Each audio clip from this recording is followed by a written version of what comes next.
ये एक्चुअली मसला ये है कि ये रोड जो है ये ऊंचा है, बराबर। ये ओरिजिनल, ये आप यहाँ दिखा सकते हैं कि देखो ये ओरिजिनल ब्रिज है और इसके बाद से ये दूसरा बनाया गया है ब्रिज, और ये है नीचे, वो है ऊपर। तो सारा कचरा ये टन पे आके जमा हो जाता है, बराबर। तो मेरा बोलने का मतलब है कि ये ब्रिज तोड़ के इधर से जीसीबी उतारने का ये बना लो, प्रपोजल कर दो, ताकि जीसीबी उतरेगा, पूरा नाला साफ होएगा, पूरा 4 वार्ड के परेशानी दूर हो जाएंगी। लेकिन इन्होंने तो सिर्फ अपने मफाद के लिए इधर गेट लगा दिए, इधर से ये इनका पर्सनल यूज़ किए। अगर ये पब्लिक के लिए कर रहे थे, ये बीच की दीवार तोड़ देवे, इसको रास्ता कर देवे सीधा सीधा, पब्लिक आएगी जाएगी, सबको दुआ मिलेंगी। ये इन्होंने ये सिर्फ अपने लिए किए हैं और ये मेन रोड खोद दिए, उधर चेंबर बनाने की बात करें, ठीक है। अगर ये चेंबर इधर बनेगा तो मेरे को ये बताओ आप कि ये क्या रोड जाम करके इधर से कचरा साफ होगा? हाँ, और इसमें अभी हादसा होगा, कोई गिरेगा मरेगा, उसका जिम्मेदार कौन? एक्चुअली ऐसी कौसा में इधर जगह है कम, ट्रैफिक की समस्या इधर ही ज़्यादा है, और इधर ही लोग ने ये काम कर दिए। लेकिन इनका कहना, मैं क्या बोल रहा हूँ, आपकी बात एकदम बराबर। कचरा नहीं निकाला जाएगा, कचरा नहीं तो ये तोड़ देंगे तो वो निकालने की ज़रूरत ही नहीं है ना। जब यहाँ से जीसीबी उतरने का रास्ता हो जाएगा, कचरा यहाँ फंस रहा, वहाँ नहीं फंस रहा भाई। कचरा ये टन पे फंस रहा है, ये यहाँ से नाला टन होता है और ये टन पे ही कचरा फंस रहा है। तो ये जब टन ही निकल जाएगा तो वो चेंबर बनाने की ज़रूरत ही नहीं है, नाला तो स्ट्रेट है, सीधा चले जाएगा पानी।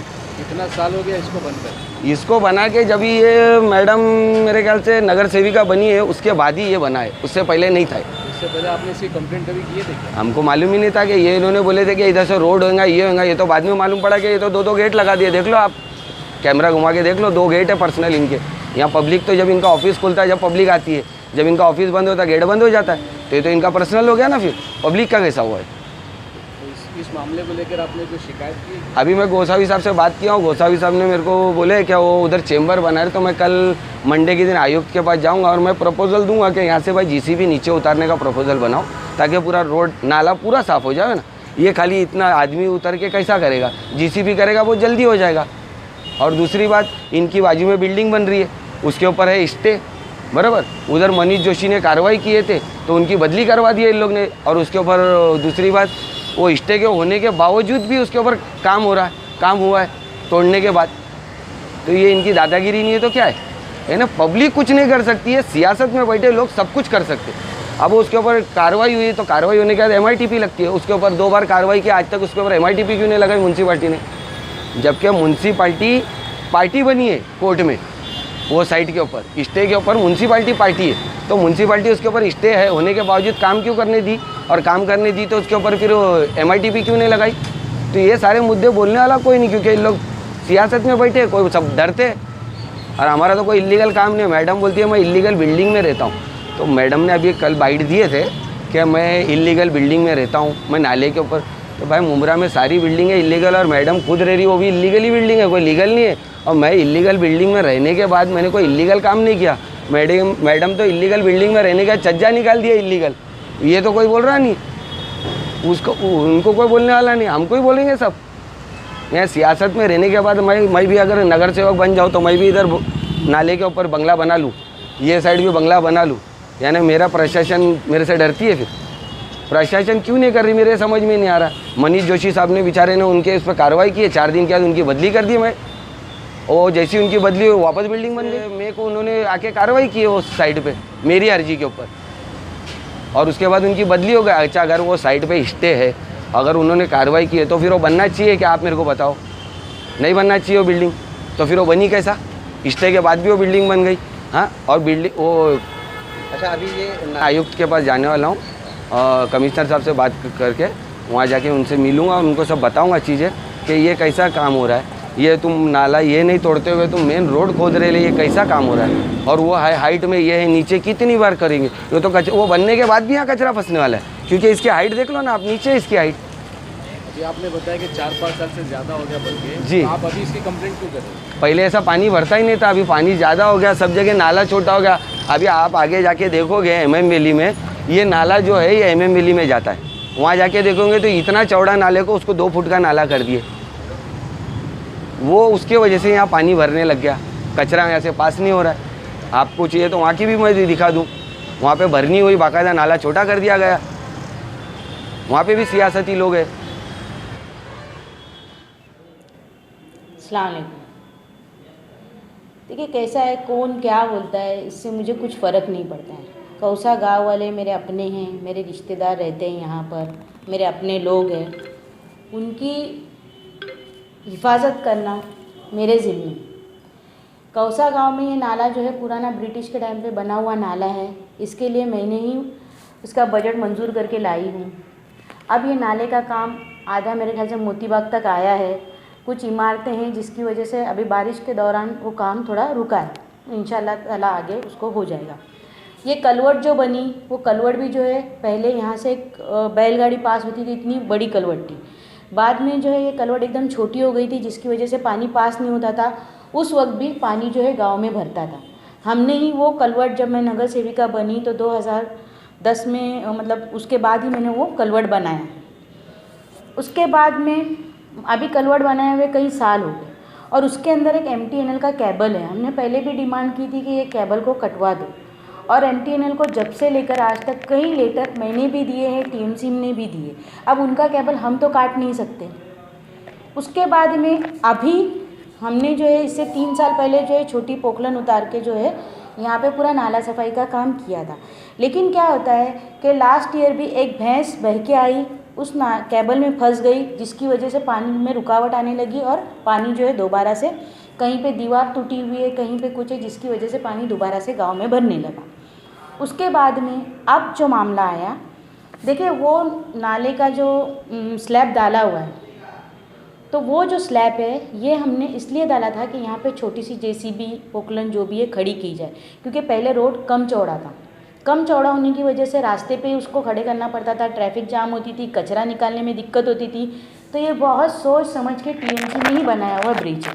लोग रास्ते पे आते जाते कचरे फेंकते थे, बड़ी बड़ी गोनियाँ आती थी कचरे की, और भी ज़्यादा प्रॉब्लम्स हम लोगों को होने लगी थी नाले में, जिसकी वजह से वो बनाया गया था। और अभी जब डग बनाया जाएगा तो रास्ते के बीच में ही आएगा, क्योंकि 200 फुट का नाला है।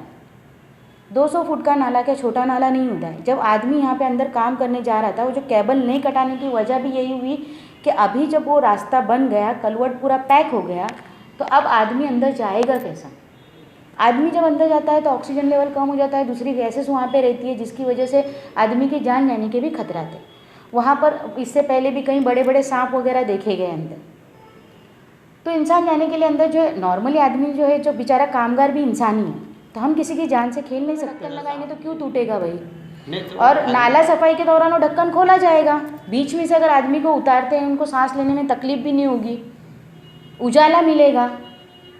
उसका कहने का मतलब ये है कि अगर आप जो ये इलीगल तरीके से जो बनाए, वहाँ पे अगर जगह होती तो JCB यहाँ से उतर के नाला सफाई हो जाती। देखो, किसी के बोलने से कुछ होता नहीं है, वो टेक्निकली इंजीनियर लोगों ने ही बनाया है। और लीगल इलीगल, आपने उनके एक स्पीच में सुना होगा, उन्होंने कहा कि इलीगल बांधकाम पे आधिकारिक कार्रवाई करते। अब उनका इंटेंशन क्या है क्या नहीं है, मैं तो कुछ समझ नहीं पा रही हूँ ना। जो अच्छे लोग रहेंगे तो अच्छी ही बातों पे तवज्जो देंगे। उसके नीचे MTNL का केबल कहाँ है, इस तरफ अगर आप देखेंगे, मतलब मेरी ऑफिस की साइड में, तो वो जो डग से है 5-6 फुट की दूरी पे, तो उस केबल को कटाने के लिए वो डग का होना ज़रूरी है। अगर वो नहीं बनेगा तो केबल कट नहीं हो सकता है। अच्छा, उनका कहना है कि जो ये किसी के कुछ कहने से कुछ होता नहीं, उनको क्या तकलीफ़ है क्या नहीं है ये मैं बता नहीं सकती। अच्छी बात है, वो ये समझते हैं कि मैं कैपेबल हूँ, मैं काम करके लेती हूँ, तो इस चीज़ की मुझे खुशी है। और मैंने कोई गलत काम तो किया नहीं सकता है, मुझे डर साबित करके बताए वो। अगर मैं उसमें गलत रहती तो मैं कोर्ट तक नहीं जाती थी। मैंने भी मानहानि का दावा किया है। अभी मैंने कोर्ट में केस ये किया है, मैंने 3 अक्टूबर को उसका वो है, वापस से डेट है उसकी। कोरोना की वजह से जो है डेट आगे आगे चली गई थी, तो ऐसा नहीं है वो उनकी बाजू रखेंगे, मैं मेरी बाजू आऊँगी।